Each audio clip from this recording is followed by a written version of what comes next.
The stars burned like silver fire against the endless black sky. Captain Michael stood near the large window of the Terran Diplomatic Academy, his eyes following the long trail of the alien ship descending into orbit. For months he had prepared for this day. For months humans had argued whether it was wise to accept the Emperor's request. Now it was too late to argue. The ship had arrived, and the Emperor's daughters were aboard. The Emperor of the Zorath Dominion was one of the most feared rulers in the galaxy. His fleet stretched across hundreds of worlds, his armies conquered without hesitation, and his name was enough to silence entire planets. Yet in a strange twist of fate, this terrifying emperor had asked humans to do something no one expected. He wanted his daughters to be re-educated by Earth's people. The reason was simple, though many found it hard to believe. Despite all their technology, despite their massive armies, the Zorath had never understood what made humans strong. They could not understand why a young species like humanity, so fragile in body and so new to the stars, could resist empires that were thousands of years old. Humans did not always win, but they never gave up. They were stubborn, creative, and filled with something the aliens called spirit. The Emperor wanted his daughters to learn that spirit. Michael was chosen as their teacher. He was not the strongest soldier or the most famous leader, but he was patient, disciplined, and deeply loyal to the idea that humanity's greatest strength was not weapons, but the way they lived, worked, and cared for one another. The ship landed with a thunderous roar on the Academy platform. The air shimmered with heat, and the metallic scent of burned fuel filled the wind. Soldiers in polished silver armor stepped out first, their helmets reflecting the sun.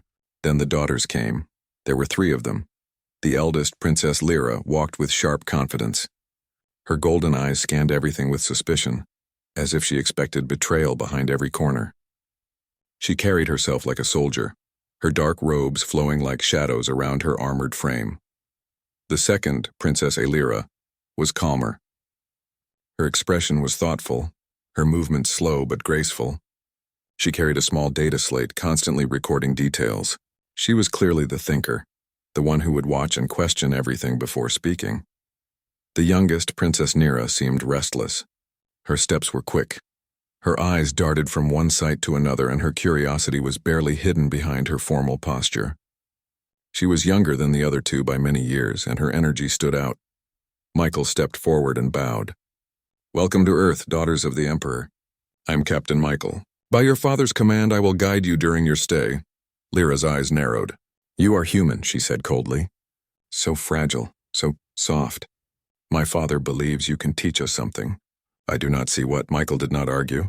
He only smiled calmly. "Perhaps you will. But teaching takes time. Come. Your quarters are ready." The daughters followed, their guards moving behind them. The academy halls were simple, built with stone and steel. No jewels, no golden decorations, no grand symbols of power. Instead, there were banners of Earth nations, paintings made by children, and small gardens filled with green plants. The aliens looked unimpressed. "This place looks poor," Nyra whispered. "This place looks alive," Michael corrected gently. "You will learn the difference." Their first lesson came the next morning. Instead of weapons training or political debates, Michael brought them to a field where young human cadets trained. The cadets were not soldiers of high rank, only students sweating under the hot sun as they carried heavy packs and ran across the grass. Lyra frowned. "These are your warriors? Children who tire so easily?" Michael shook his head. "They are not warriors yet. They are learning to be strong, not just in body but in heart." He walked among the cadets, encouraging them, helping when they stumbled, praising when they pushed beyond their limits. The daughters watched, confused. On Zorath worlds, weakness was punished, not supported. "Why do you help the weak?" Lyra finally asked.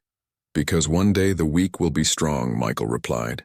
"And when they are strong, they will remember the hand that helped them. That is how loyalty is built." This answer unsettled the princesses. Loyalty in their empire was forced by fear. Here it was built by kindness. Days turned into weeks. Each morning, Michael gave them lessons not from books but from life. He took them to hospitals where doctors worked tirelessly to heal without asking for reward. He showed them farms where men and women labored in the soil to feed people they had never met. He brought them to schools where children from different nations sat side by side, laughing together despite different languages. At first, the daughters resisted. Lyra scoffed at the farmers. Lyra questioned everything, trying to find hidden motives. Nira complained that it was boring. But slowly, very slowly, they began to notice what their father had seen in humans. One evening, as the sun painted the sky with fire, Michael took them to a memorial wall. Thousands of names were carved into stone, each representing a soldier who had fallen in humanity's wars against alien invaders. Flowers lay at the base, placed by families and strangers alike. "These humans died," Lyra said quietly. "They were defeated." Michael shook his head. "They were not defeated. They chose to stand even when the chance of winning was small. That is why their names are remembered. That is why we are still here." Silence followed. The daughters had no answer. On their worlds, the dead were forgotten unless they served the Emperor. Here, every life mattered. But not everyone wanted them to learn. Within the academy, some officers whispered that it was dangerous to host the daughters of a galactic conqueror. Outside, alien spies sought to disrupt the lessons, fearing what might happen if the Emperor's heirs returned home with human ideas. One night, an explosion rocked the academy gates. The alarm screamed, soldiers rushed to defend, and the daughters found themselves caught in real danger. For the first time, they saw human cadets fighting not for orders but for each other. They saw wounded carried to safety, not abandoned. They saw courage born not of fear but of choice. When the attack ended, smoke covering the field, Nira clung to Michael's arm. "Why did your cadets fight so hard?" "They could have run." Michael looked at her, his eyes steady. "Because humans do not run when their friends are in danger. That is what makes us human." Lyra and Lyra exchanged glances. Something had changed. Something deep. By the end of their first month, the daughters were no longer the same as when they arrived. They still carried the pride of their empire, but now they also carried questions, dangerous questions. Lyra began to train with the cadets, testing her strength not against enemies but alongside allies. Lyra filled her data slate not just with records but with reflections, asking why her people had never built such trust. Nira laughed more, her restless energy now full of curiosity instead of boredom. The Emperor had sent them to learn. They were learning, but not as he might have expected. And as Captain Michael watched them, he wondered if the galaxy was ready for what these daughters would become. The academy was quiet in the early morning. Mist rolled over the training field, softening the edges of the world, and the rising sun painted the sky with gold. Captain Michael walked alone, his boots leaving dark marks in the grass. He thought about the past weeks. The daughters of the Emperor had come with sharp pride, carrying the weight of a galactic throne. Yet now something inside them was shifting. He saw it in the way Lyra sparred with human cadets, not as a princess above them, but as a warrior among them.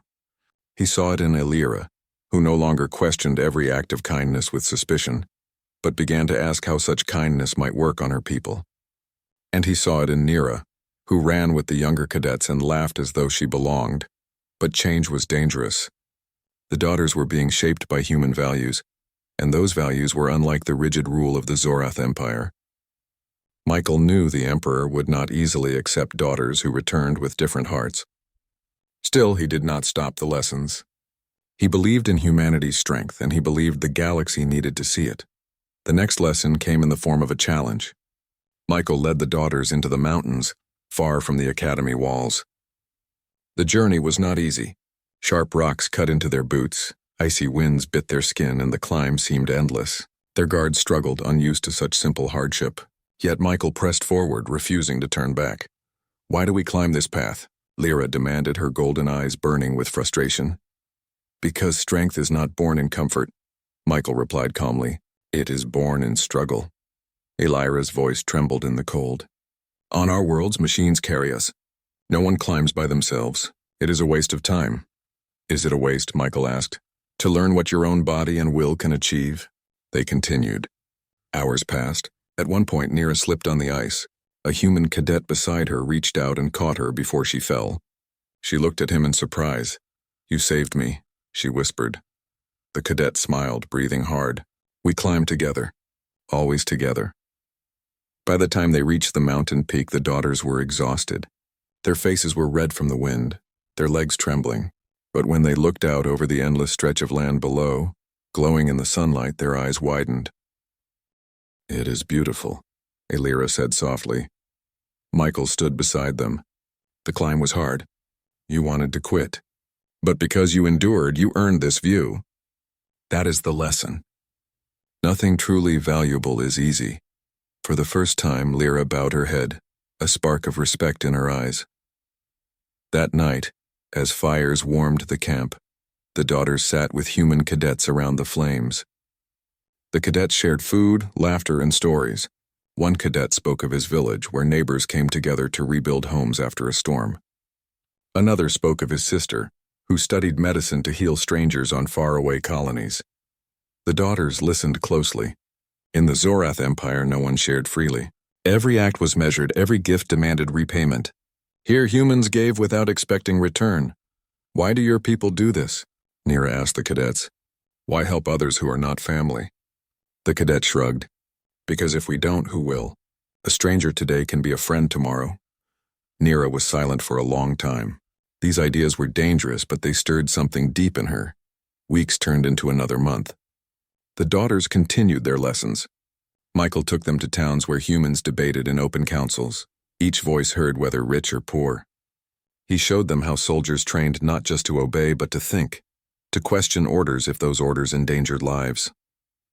He introduced them to families who welcomed them with warmth, despite knowing they were children of an emperor who had conquered countless worlds. One evening, Lyra confronted Michael. Your people are strange. You give respect even to the weak. You listen to the poor as if they are equal to leaders. You let soldiers question their commanders. How do you keep order? Michael met her gaze steadily. Order built on fear breaks when fear fades. Order built on trust lasts forever. This answer struck Lyra harder than any blade. She thought of her father's empire, held together by iron and terror. Could it survive if the fear disappeared? But even as the daughters changed, shadows grew. The attack on the academy had not been forgotten.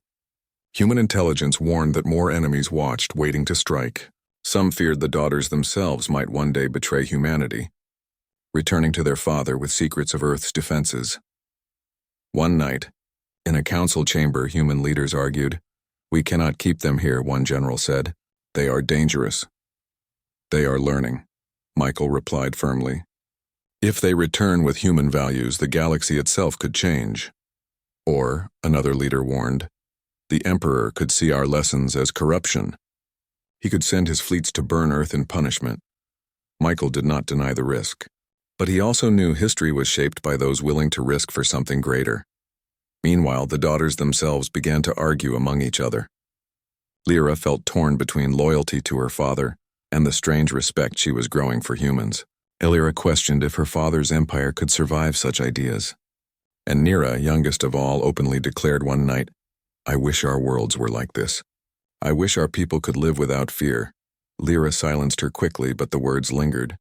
The turning point came during a disaster. A colony not far from Earth was struck by an asteroid. Buildings were destroyed, fires raged, and thousands cried for help. Michael gathered a team of cadets and prepared to depart. To his surprise, the daughters insisted on joining. You cannot, one of their guards protested. It is beneath your station. But Lyra cut him off. If humans fight and suffer for strangers, then we will too. We must learn as they do. They traveled to the ruined colony. Smoke filled the sky. Screams echoed through the streets, and chaos ruled. Without hesitation, human cadets rushed into danger, pulling survivors from rubble, carrying water, building shelters with their bare hands. The daughters worked beside them. Lyra lifted heavy beams, her strength saving trapped families. Lyra organized survivors with sharp logic, guiding them to safety. Nira comforted children, holding their hands and singing softly while fires burned around them. When the sun rose over the broken colony, hundreds of lives had been saved. The daughters stood among the humans, covered in ash and sweat, their robes torn and dirty.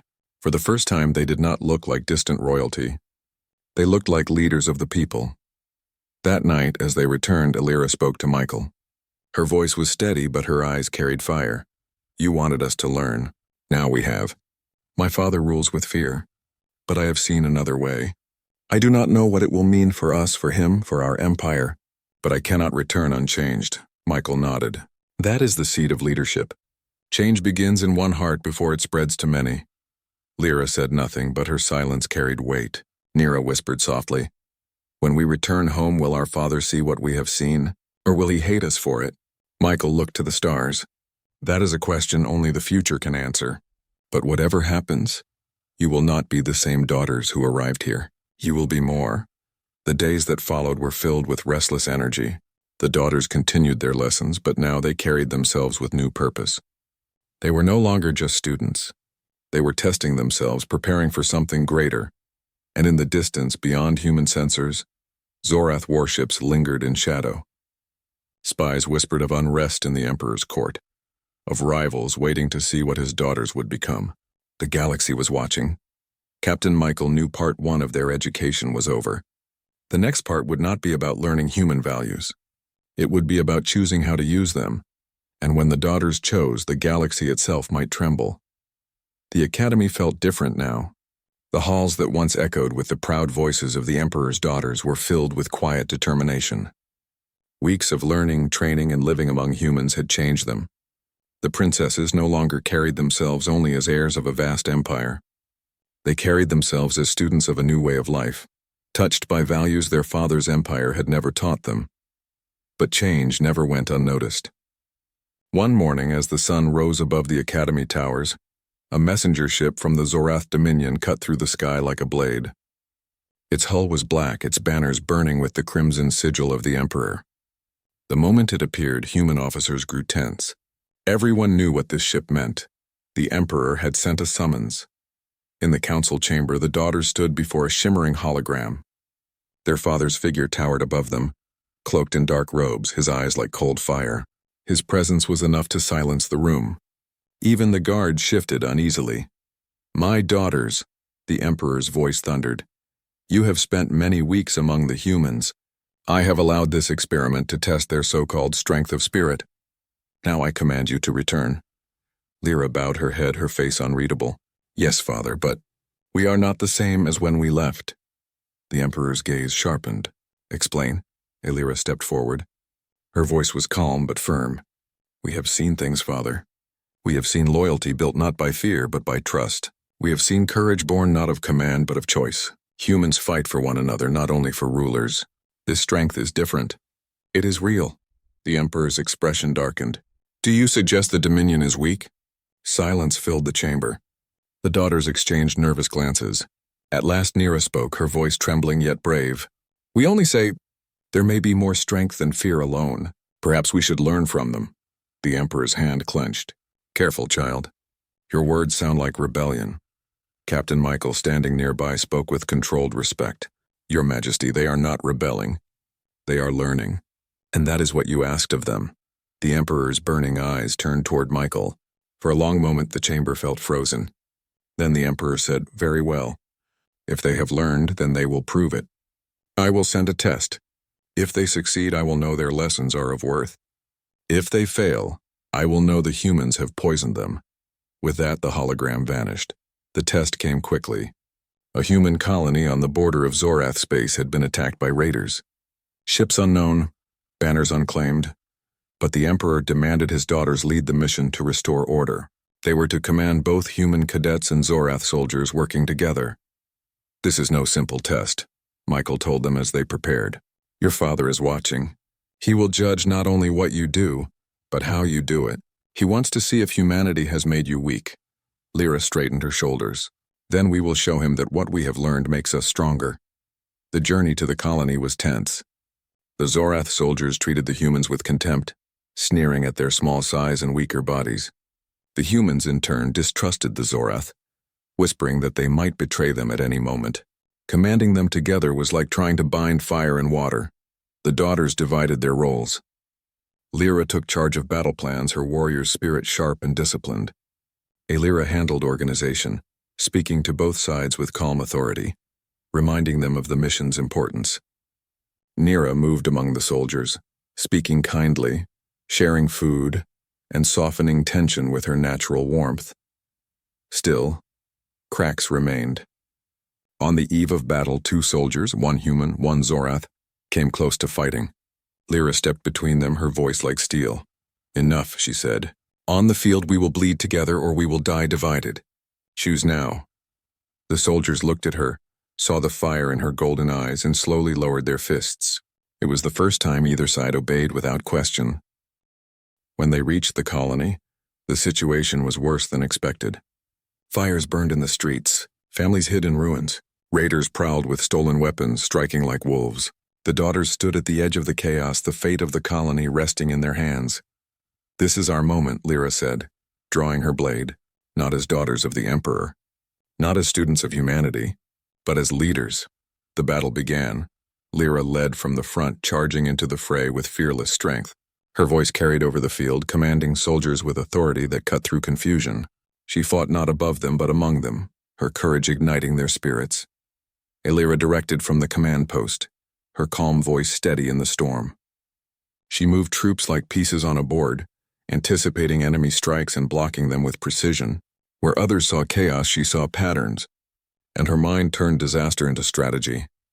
Nira rushed into danger, pulling survivors from collapsed buildings, guiding children to safety, and tending to the wounded with her own hands. Soldiers followed her example, choosing compassion even in the fire of battle. Humans and Zorath began to fight side by side. Where once there was mistrust, there was now unity, built by the daughters' leadership. By nightfall, the raiders were defeated. The colony stood scarred but alive. Families wept with relief, soldiers cheered in victory, and the daughters stood together, their robes torn, their faces marked with ash, but their heads held high. The Emperor's ship appeared the next day. Once again, his towering hologram filled the chamber. "You have returned," he said, his voice sharp. "Tell me, what did you learn?" Lyra stepped forward, her voice strong. "We learned that fear commands obedience, but trust commands loyalty. And loyalty is stronger than fear." Lyra spoke next. "We learned that strength is not only in weapons but in unity. When humans and Zorath fought together, they achieved what neither could alone." Finally, Nira lifted her chin. "We learned that true leaders serve, not only rule. That is why the people followed us." The Emperor's expression was unreadable. The chamber was silent, every soldier holding his breath. At last the Emperor spoke. "You have grown bold. Too bold, perhaps. But boldness is the fire of leaders." His gaze shifted to Michael. "Human, you have done what I demanded. You have shown them another path. But remember, the paths can lead to greatness or ruin. If their lessons make them weak, I will hold you accountable." Michael bowed. "Then I will gladly accept that weight, Your Majesty, because I believe what they have learned will make them greater than either of us imagined." The Emperor's eyes narrowed, but he said no more. The hologram vanished. That night, the daughters sat together, staring at the stars. "Our father will never fully accept this," Lyra said quietly. "He rules through fear. What we carry now threatens everything he built." Lyra nodded. "Yet the seed is planted. We cannot unlearn what we have seen. And one day we will rule. When that day comes, we must choose which path to follow." Nira whispered, "Do you think our people could live like humans live? Free, trusting, strong together?" Michael, sitting nearby, answered softly, "I believe they can. Because every empire, no matter how vast, begins to change when even one leader dares to imagine something better." The daughters fell silent, each lost in thought. The galaxy seemed larger than ever, the future uncertain but full of possibility. And somewhere in the darkness between stars, unseen eyes watched. Rivals, enemies, allies, all waiting to see what the Emperor's daughters would become. The daughters of the Emperor had passed their father's test, but peace did not follow. Victory at the border colony had shown the galaxy something dangerous, that humans and Zorath could fight side by side, not as enemies, but as allies. Word spread quickly, whispered from one star system to another. Some called it a miracle, others called it a threat. Inside the Zorath Dominion, powerful voices began to stir. Not everyone wanted the daughters to return with new ideas. Many nobles had built their power on fear, cruelty, and obedience.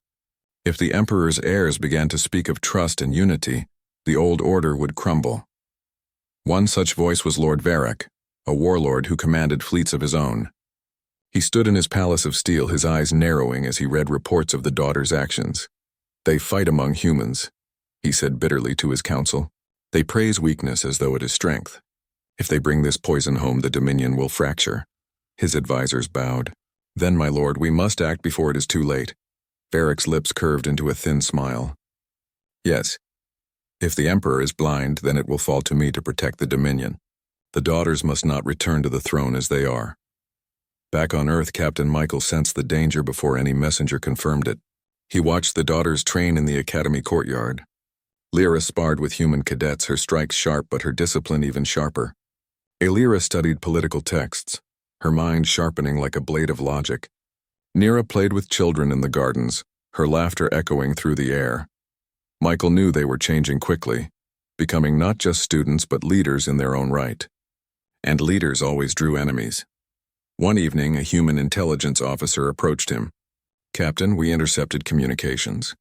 A Zorath warlord, Varric, speaks openly against the Emperor's daughters. He calls them corrupted. He prepares fleets." Michael's jaw tightened. So the real test has begun. Not from their father, from their enemies. The next day, Michael gathered the daughters. His voice was steady, but his words carried weight. "Your actions have inspired some, but angered others. Warlord Varric seeks to undermine you. He calls your lessons weakness. He prepares to strike." Lyra's fist clenched. "Let him come. I will crush him in battle." Lyra shook her head. "No, sister. A battle now will only prove his point. He will say we are reckless, driven by human corruption." Nira's voice trembled, though her eyes held fire. "Then what do we do, hide?" Michael placed a hand on the table between them. "You do not hide, you lead, but you must be wise. If you face Varric, you must show the galaxy that what you learned from humanity is not weakness, but a greater strength." The daughters exchanged glances. The weight of destiny pressed on their shoulders. Soon their chance came. The Emperor himself sent a command. His daughters were to travel to the Dominion's capital for the High Conclave, a great gathering of lords, generals, and rulers. There they would speak before the Dominion's leaders for the first time since leaving Earth. The journey across the stars was long, but the daughters did not waste it. Lyra drilled with Zorath soldiers and human cadets, forcing them to train together. At first they resisted, sneering at one another, but slowly, sweat and effort forged bonds. Lyra spent the voyage in debate, sitting with scholars from both species, asking sharp questions, challenging assumptions, and weaving ideas that blended human trust with Zorath discipline. Nira moved freely among the crew, learning their names, listening to their fears, and lifting their spirits. Wherever she walked, the air grew lighter, the tension weaker. By the time they neared the capital, their ship was no longer divided. It was united, strange as it seemed, by the daughters' influence. The Zorath capital world was a place of shadows and steel. Towers of black metal rose into clouds of smoke, and banners of crimson hung heavy in the choking air. The streets below were silent, the people cowed by fear of their rulers. The High Conclave gathered in a vast hall lit by cold fire. Lords in jeweled armor, generals with scars of conquest, and advisors with sharp eyes filled the chamber. At the center, on a throne of obsidian, sat the Emperor. His daughters approached, their steps echoing against the stone. "Speak," the Emperor commanded. "Tell the conclave what you have learned." Lyra stepped forward first. Her voice rang like steel. "I have learned that fear commands obedience, but trust commands loyalty. On the field of battle, it is loyalty that holds the line." Lyra followed, her words precise and calm. "I have learned that unity creates strength greater than weapons. Humans and Zorath fought together under our command, and they won where either alone would have failed." Finally, Nira spoke, her voice soft, but carrying across the hall. "I have learned that true leaders must serve their people. We saw humans give their lives for strangers. We saw them rebuild homes not their own. This is strength our people have forgotten." A murmur swept through the conclave. Some nodded in approval. Others scowled, their pride wounded. Lord Varric rose from his seat, his voice booming with scorn. "Weakness. You speak of serving the people, of loyalty through kindness. These are human lies, not Zorath strength. Our empire was built by fire and iron. It survives because we do not bend." He turned toward the Emperor. "Great One, your daughters have been poisoned. If they are allowed to rule, they will bring ruin. Let me prove it. Let them face me in trial. If their human lessons are true, let them stand against Zorath might." The hall erupted in shouts, some demanding trial, others urging silence. The Emperor raised his hand and all fell still. "So be it," the Emperor declared. "A trial of leadership. My daughters will command a force. Varric will command another. The outcome will decide whose way is stronger." The trial was set. A barren world on the edge of the Dominion would serve as the stage. 2 armies would be placed upon it, one under the command of the daughters, the other under Varric. The Emperor himself would watch. Michael spoke quietly to the daughters as they prepared. This is no ordinary trial. Varric will seek not only victory but your destruction. If you fail, he will call it proof that humanity has corrupted you. If you succeed, you will shake the Dominion itself. Lyra's eyes blazed. Then we will succeed, not for ourselves but for what we have learned. The trial began at dawn. The barren world was nothing but dust, rock, and endless wind. Varric's army marched in perfect lines, armored and brutal, every soldier drilled to obey without question. Their banners of crimson cut against the sky. The daughters' force was smaller and mixed, humans and Zoreth together, uncertain at first, but bound by trust forged during the journey. As the armies faced one another, the Emperor's ship hovered high above, its eyes fixed on the battlefield. The battle raged. Varric's troops struck like a hammer, their discipline fierce. But the daughters fought differently. Lyra led from the front, not as a distant commander, but as a warrior among her soldiers. Her courage spread like fire. Elira's sharp mind turned every weakness in Varric's plan into opportunity. She moved her troops with precision, striking where he least expected. Nera raced across the field, tending to the wounded, rallying the tired, reminding soldiers that they fought for each other, not just for victory. Slowly, Varric's army began to falter. Soldiers saw their leaders serving, not just commanding. They saw unity that no fear could match. By nightfall, Varric's banners lay in the dust. His army broke. His pride shattered. The daughters stood victorious. In the conclave hall, the Emperor rose from his throne. His voice was thunder. The trial is done.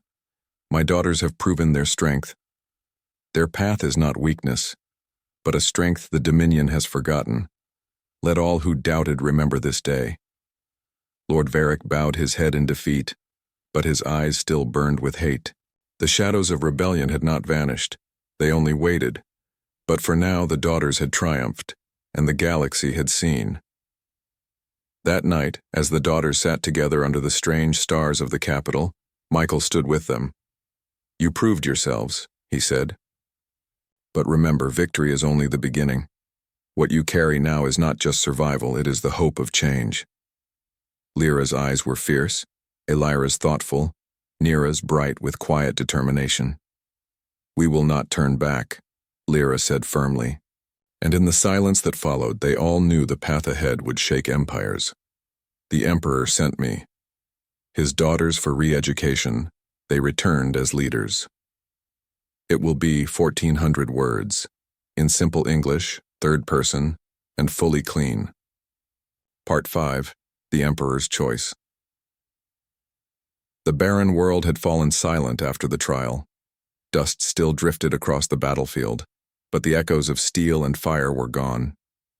The daughters of the Emperor stood victorious, their soldiers cheering around them. Yet even in triumph, they knew the war was not won. High above, the Emperor's ship had watched. Now its shadow fell upon the ground as beams of light carried his daughters, their commander Michael, and Lord Varric back to the capital. Inside the grand hall of the conclave, the air was heavy. Nobles whispered in corners torn between awe and anger. The Emperor sat tall on his throne of obsidian, his gaze sharp as a blade. Daughters, his voice rang, you have fought and prevailed. But victory on a field of dust is not enough. What matters is whether your path can lead the Dominion forward. Speak again and let all decide. Lyra stepped forward first. She carried the dust of battle still on her armor, her voice ringing with the fire of command. Father, the trial showed what I have learned. Fear may force soldiers to fight, but trust gives them reason to stand when all else fails. My army was smaller, yet it held. Why? Because each soldier believed in the one beside them. This is not weakness. It is strength no enemy can break. Some nobles shifted uneasily. A few even nodded. Elira followed, her words sharp and calm. Father, Varric's army obeyed without question, but their minds were closed. When one plan failed, they broke. Our army adapted, because humans and Zorath together shared ideas, corrected mistakes, and trusted leaders who listened. Unity of thought is stronger than blind obedience. More murmurs spread. Varric's jaw tightened. Then came Nira, her voice soft but carrying to every corner of the hall. Father, I saw men and women who fought not for power, not for fear, but for each other. They tended wounds, carried the fallen, and gave hope. Our people have forgotten this. We rule by iron, but iron breaks. Hearts that care do not. If we learn again to serve, the Dominion will not just survive. It will grow. Her words lingered like gentle fire, hard to deny. Varric rose, his voice thunderous. Emperor, do not be deceived. Their words are honey but filled with poison. They have been remade by humans. If you allow this, our empire will soften and fall. I, Varric, swear that if they take the throne, rebellion will follow. Choose now, great Emperor. Choose tradition or risk ruin. The hall trembled with divided voices. Some lords shouted agreement, demanding the daughter's exile. Others cried for change, stirred by what they had witnessed. The Emperor raised his hand. Silence fell like a stone. His eyes studied his daughters, then swept across the hall. You have shown strength. You have spoken with conviction. But words and victories are not enough. The Dominion is vast, and its people must be heard. He stood, towering. There will be one final trial, not of battle but of rule. You will govern a province together. You will bring peace where there is division, strength where there is weakness. If you succeed, the Dominion will see that your way has power. If you fail, then Varric's voice will be proven true. The daughters accepted. Their test was set. They were sent to a border world, scarred by endless raids and corruption. Its people bowed to the Dominion out of fear, but their spirits were broken. Hunger stalked the streets. Soldiers abused power, and whispers of rebellion stirred in the dark. As their ship descended, Michael looked at the three sisters. This is harder than battle, he warned. Guns and ships cannot win this. You will need patience, wisdom, and faith in what you have learned. Lyra nodded. Then we will prove it here. Their first days were chaos. The local governor, a cruel Zorath lord, refused to respect them. He sneered when Lyra demanded food be released from storage to feed the hungry. Fear keeps them in line, he spat. If they starve, they obey. Lyra's hand went to her sword, but Elira held her back. Not yet, sister. Force will only prove him right. Instead, Elira called for records. She uncovered years of theft, bribes, and lies. Quietly, she built a case that could not be denied. Meanwhile, Nira walked the streets. She spoke with the poor, tended to the sick, and listened to stories of suffering. People looked at her with disbelief, a daughter of the Emperor, kneeling in the dirt beside them. But slowly, their eyes began to shine with hope. Within weeks, whispers spread.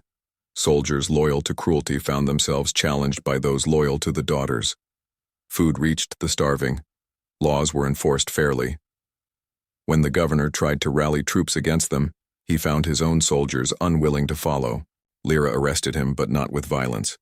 His crimes, exposed by Elira, condemned him before all. The province began to heal. Markets opened. Children laughed again in streets long silent. Humans and Zorath worked side by side to rebuild. News of their rule spread quickly across the Dominion. For the first time in generations, people whispered not of fear, but of hope. In the capital, Varric fumed. They twist the people with tricks and smiles. If this continues, the old ways will die. But he could not strike openly. The Emperor had given his daughters authority, and to move against them was to defy the throne. So Varric waited in shadows, his hatred burning like a hidden fire. Months passed, and the Emperor himself traveled to the border world. He walked through its streets, seeing the change with his own eyes. He saw soldiers greeting civilians with respect. He saw markets alive with trade. He saw children playing without fear. His daughters met him at the central square. Father, Lyra said proudly, you asked for strength. We have given it. Father, Elira said calmly, you asked for order. We have restored it. Father, Nera said softly. You asked for hope. Look around you. It has returned. The Emperor stood silent for a long time. He had ruled through fear all his life. Yet here before him was proof of another way. That evening, the Emperor gathered the conclave once more. Nobles filled the hall, their eyes sharp, waiting for his word. Varric stood ready, still defiant. The Emperor's voice rose, deep and commanding. My daughters have faced trial of battle and trial of rule. They have shown strength, wisdom, and compassion. Some call these human lessons, as though that is weakness. But I say this: strength is not less because it is shared. Unity does not weaken power. Service does not lessen rule.